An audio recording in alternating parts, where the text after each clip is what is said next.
নমস্কার আমার প্রিয় শ্রোতা বন্ধুরা, চারুলতার গল্পের ঝুলির আসরে সকলকে স্বাগত। এই ঝুলিতে আছে কবিতা ও গল্পের সম্ভার।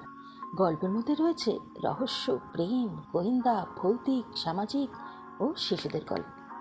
এখনও যারা এই গল্পের ঝুলিকে সাবস্ক্রাইব করনি তারা আর দেরি না করে আজই সাবস্ক্রাইব করে ফেলো আর ভিন্ন ভিন্ন স্বাদের গল্প আর কবিতার আনন্দ নিতে থাকো। সময়টা ছিল 90 দশকের মাঝামাঝি। তখন মোবাইল, ইন্টারনেট, ফেসবুক, ইনস্টাগ্রাম এসব কিছুই ছিল না, কিন্তু তখনও দুটি হৃদয়ে বসন্তের ছোঁয়া লাগতো অজান্তেই। তখনও প্রেম চলতো গোপনে, চোখে চোখে ইশারায়। প্রেমিকের চাহনিতেই উষ্ণতা খুঁজে পেত তার প্রেয়সী। মনের কথা ব্যক্ত হতো ছোট্ট ছোট্ট প্রেমপত্রে। তখন প্রেমিক আর প্রেমিকা সেই পত্রে খুঁজে পেত একে অপরের স্পর্শ আর শরীরের সুঘ্রাণ, আর সেগুলো লুকিয়ে লুকিয়ে পড়ার আনন্দই ছিল অন্যরকম অনুভূতি, যা উষ্ণতা বলা যায়। কাউকে স্পর্শ না করেই শুধু কিছু পত্রের মাধ্যমেই তারা হয়ে উঠত একে অপরের পরিপূরক। আজ আমি তোমাদের সামনে আবার একটি ধারাবাহিক গল্প নিয়ে হাজির হয়েছি। গল্পের নাম কে প্রথম কাছে এসেছি। এই গল্পটিও একটা মিষ্টি প্রেমের গল্প। গল্প রচনা জলি সরকার, গল্প পাঠে অনিমা রায়। গল্পের অন্যান্য ভূমিকায় রয়েছে সৌম্য সামন্ত ও জলি সরকার। আজ এই গল্পের প্রথম পর্ব। মাসটা ছিল ডিসেম্বর, আর এই মাসটা আসলে ঝিনুক যেন একটু বাঁধন ছাড়া হয়ে পড়ে। সব সময় মনটা চায় কোথাও ঘুরে আসি, কারণ পড়াশুনো তেমন নেই। তাই ও ঠিক করলো এবছর মাসিমণির বাড়ি বর্ধমানে ঘুরতে যাবে। 2 বছর হলো ও যায়নি ওখানে। পুরো ডিসেম্বর মাসটা কাটিয়ে আসবে ওখানে। ওর মা আলপনা দেবীও তাই না করে না, কারণ তিনি ও তার স্বামী সারা বছরই কাজে ব্যস্ত থাকে, মেয়েকে কোথাও নিয়ে যেতে পারে না। তাই উনিও অমত করলেন না। ঝিনুক এখন 11 ক্লাসে পড়ে। ও কলেজেই পড়ে। তখন 11 ক্লাস অনেকেই কলেজে পড়তো। সব স্কুলে 11-12 ক্লাসের সুবিধা ছিল না। তাই ঝিনুকও কলেজে ভর্তি হলো। ওর বয়স প্রায় 16। সকালবেলা তাড়াতাড়ি ঘুম থেকে উঠে ঝিনুক তৈরি হয়ে নিল মাসিমণি বাড়ি যাওয়ার জন্য। ওর বাবা 2 দিন আগেই ঝিনুকের মাসিমণিকে ফোন করে ওদের আসার কথা জানিয়ে দিয়েছিল।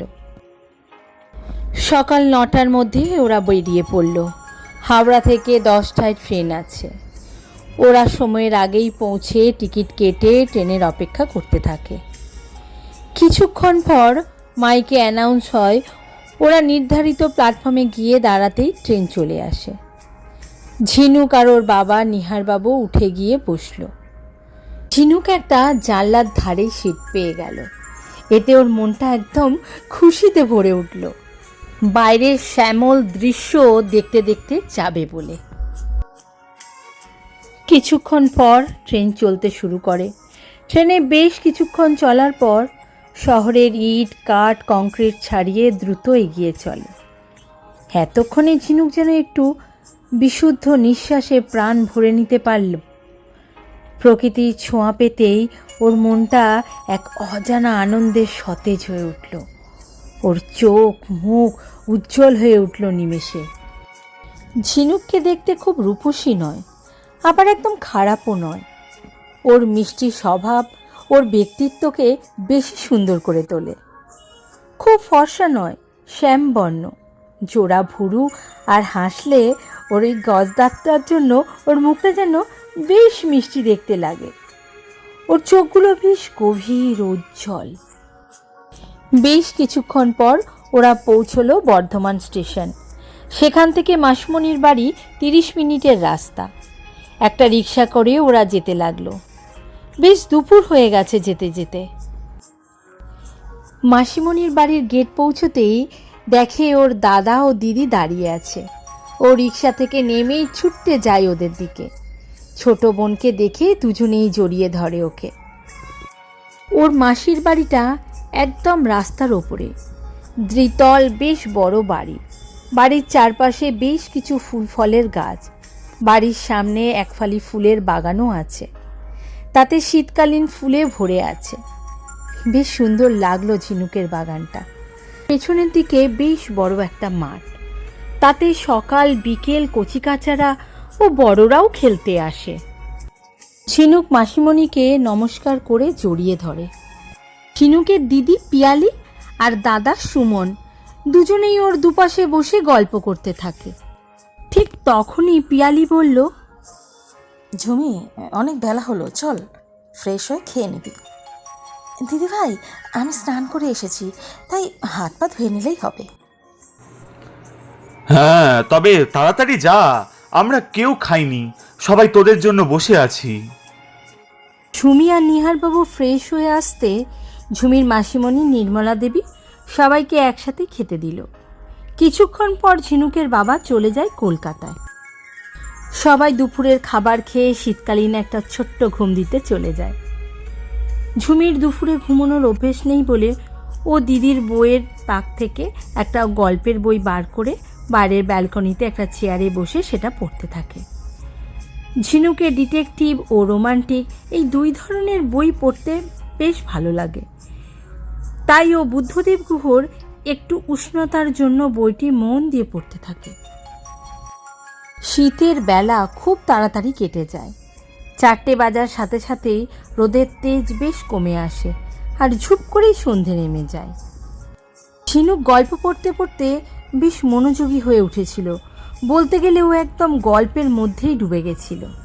হঠাৎ একটা শব্দে ও কেঁপে উঠে সামনে তাকায়। সামনের মাঠে একটা ছেলের গলা শোনা যাচ্ছে। ও চিৎকার করে বলছে, এই পিয়ালি, বলটা দে না। ঝিনুক সামনে ঝুঁকে ছেলেটির দিকে তাকালো। একটা 20-21 বছরের ছেলে, বেশ ফর্সা, চুলগুলো ভিজে মাথায় চেপে বসে আছে। পরনে একটা ব্রাজিলের জার্সি পরা, আর সেটাও ঘামে ভিজে শরীরের সাথে লেপ্টে আছে। ছেলেটির শরীরের গড়ন বেশ রোগা মোটাও নয়, মাঝামাঝি। কোমরে হাত দিয়ে মুখটা অন্যদিক করে দাঁড়িয়ে আছে। ব্যাস এইটুকুই বুঝতে পারলো ও ব্যালকনি থেকে। ঝিনুক ঘাড় ঘুরিয়ে দেখলো বারান্দায় একটা ফুটবল পড়ে আছে। ও সেটিকে তুলে সামনে দাঁড়ালো। আর ঠিক তখন ছেলেটি সামনের দিকে মুখ তুলে কিছু বলতে যাবেই তখন দেখে পিয়ালি নয়, অন্য একটি মেয়ে ওর বলটা হাতে নিয়ে অদ্ভুত মুখে দাঁড়িয়ে ওর দিকে তাকিয়ে আছে। ছেলেটি ওকে দেখে একটু অবাক হয়। মনে মনে ভাবে যে এই মেয়েটাকে তো আমি কোনোদিন এই বাড়িতে দেখিনি, তাহলে মেয়েটিকে? ঠিক তখনই ওপর থেকে ঝিনুক বলটা ছুঁড়ে মেরে ও আবার বই পড়তে থাকে আর মনে মনে গজগজ করতে থাকে,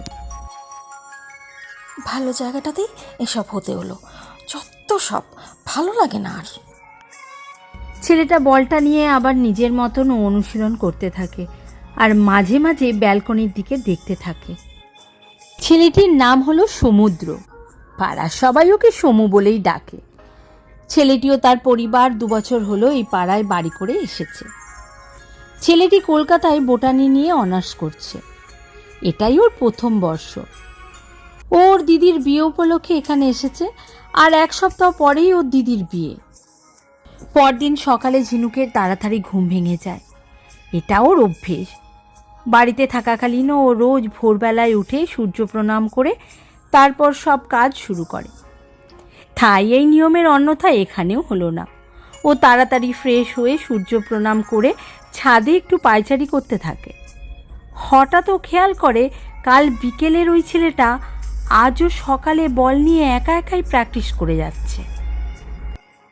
ঝিনুক বেশ মন দিয়ে ওর ওই বল নিয়ে নানা রকম ভঙ্গি দেখতে থাকে, আর ঝিনুকে সেটা দেখতে বেশ ভালোই লাগছে। ও বেশ হাসি হাসি মুখে পাশে একটা হাত দিয়ে ওকে এক মনে দেখতে থাকে। ডিসেম্বরের এত ঠান্ডার মধ্যে ছেলেটি ঘেমে একদম স্নান করে গেছে। পরপর বেশ কিছুদিন এইভাবেই ঝিনুক ছেলেটিকে দেখতে থাকে। মনে হয় ওকে দেখার জন্যই ও সবসময় অধীর আগ্রহে থাকে। সবসময় ও এই সকাল বিকেল অপেক্ষায় থাকে। ওর মনে হয় কোনো একটা অজানা আকর্ষণ ওকে টেনে নিয়ে যায় সেই দিকে। একদিন সকালে ঝিনুক সময় মতো ছাদে এসে ওকে দেখতে পায় না। ঝিনুক এদিক ওদিক ঝুঁকে দেখতে থাকে অন্য কোথাও আছে নাকি, কিন্তু সমুকে দেখতে না পেয়ে যেন ওর মনটা একটু খারাপ হয়ে যায়। মুখটা ভার করে কিছুক্ষণ পর ও ছাদ থেকে নেমে আসে। এসেই দেখে একজন মাঝবয়সী মহিলা মাসিমণির সাথে বেশ জোরে জোরে কথা বলছে। ঝিনুক সামনে আসতেই উনি ওর সামনে এসে বলল, তুমি বুঝি ঝিনুক? তার নামটা বেশ সুন্দর, আর তুমিও খুব মিষ্টি। ঝিনুক কিছু বুঝতে পারে না, আর ওই মহিলাকেও ঠিক চিনতে পারল না। ওই অবস্থা বুঝে ওই মহিলা বলে ওঠে, আমি পাশের দুটো বাড়ির পরেই থাকি।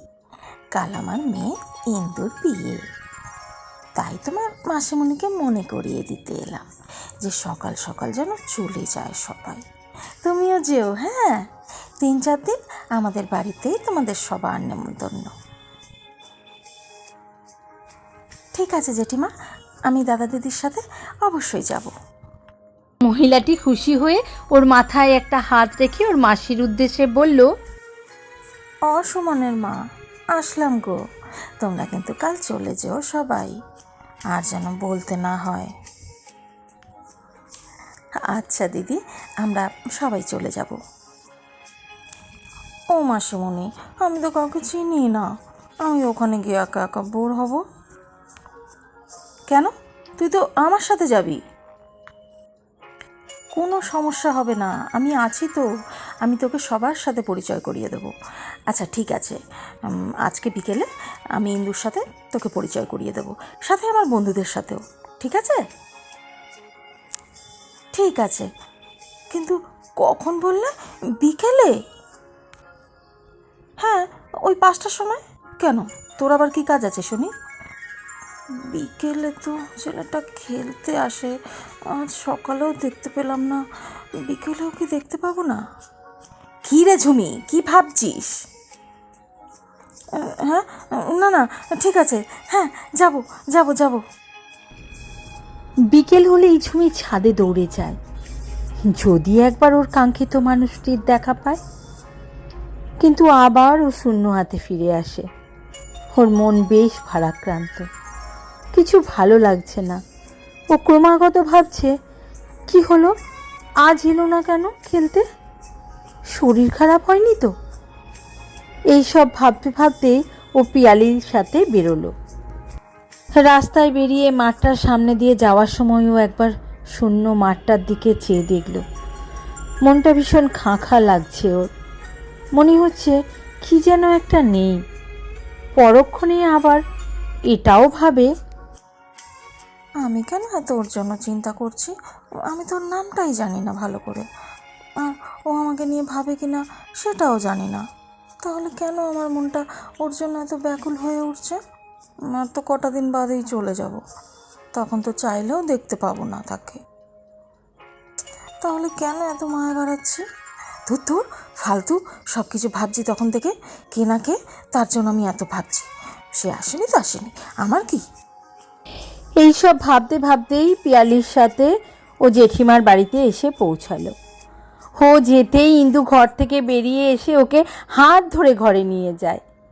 পেছনে পিয়ালি দিয়েও যায় হাসতে হাসতে। ইন্দুদি, তোমাকে কি সুন্দর দেখতে লাগছে শাড়িটা পরে। সবে মাত্র ওকে শাখা পরানো হয়েছে, তাই ওর হাত দুটো বেশ সুন্দর লাগছে দেখতে। এইটা বুঝি তোর মাসতুতো বোন যে কলকাতায় থাকে? হ্যাঁ দিদি, ও বলছিল কাউকে চেনে না, তাই কি করে আসবে, তার জন্যই আজ ওকে নিয়ে এলাম তোমাদের সবার সাথে পরিচয় করিয়ে দেবো বলে। তা বেশ করেছো, কাল থেকে তো আর দম ফেলার সময় পাবো না, আজ একটু গল্প করে নিই। নাও নাও সবাই খাও, আমি পরে চা করছি। এই যে তোমরা খাও, মুড়ি তেলে ভাজা। ঝিনুকের বেশ ভালোই লাগছে ওদের সবাইকে। ও সব কিছু ভুলে বেশ আনন্দের সাথে গল্পে মেতে উঠল। বেশ কিছুক্ষণ গল্প চলার পর বাইরে থেকে কারোর ডাক শোনা গেল। মা, মা, বাইরে এসো। কোথায় রাখবো সব কিছু? এই ভাই, ভাই, একটু এদিকে শোন না রে, দেখ কে এসছে।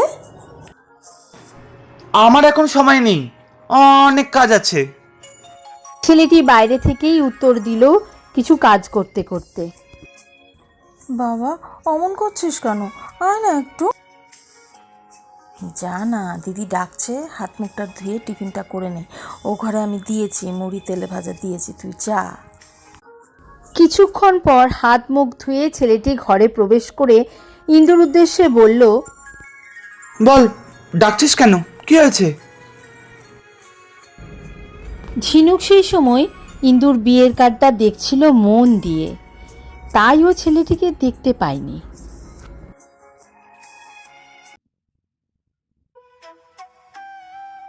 তোমাদের এই গল্পটা শুনে যদি ভালো লাগে তাহলে একটা লাইক ও কমেন্ট অবশ্যই করবে। আর হ্যাঁ, যেতে যেতে একটা শেয়ার করে দিয়ে যাবে। আর এখনও যদি তোমরা কেউ সাবস্ক্রাইব না করে থাকো তাহলে আজই তোমরা সাবস্ক্রাইব করে ফেলো। আর হ্যাঁ, বেল আইকন প্রেস করতে কিন্তু ভুলো না। তাহলে আজ আসি, সবাই ভালো থেকো, টাটা।